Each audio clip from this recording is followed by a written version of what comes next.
This is what I call a breathing board technique. What you would do is cut out some different shapes and then glue them onto a board. I haven't glued these because I'm going to show you something else with them, but you would glue them down. And if you had a child who was having a really hard time calming themselves, then using something like this would be great because the students can trace around it with their finger and they can count at the same time. So it's tactile and it's also going on in their mind.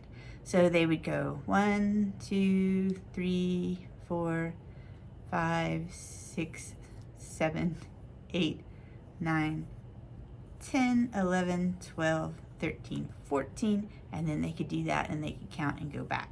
One thing that I think is fun is to add sugar plum fairy into it. So you say 1 sugar plum fairy, 2 sugar plum fairy, 3 sugar plum fairy, and it's just fun.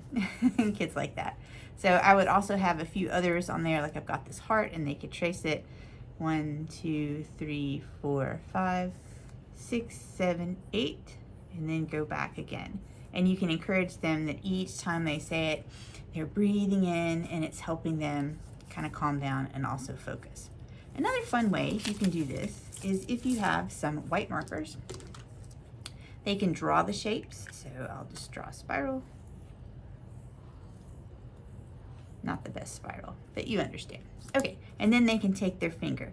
1, 2, 3, 4, 5, 6, 7, 8, 9, 10, 11, 12, 13, 14, 15, 16, 17, 18, 19, 20, just to add on an even one. Okay, and now it's clear. They can come back, they can draw another spiral, they can do a heart, they can do anything that's fun for them, and then they can take it and they can use that as kind of a calming and counting technique.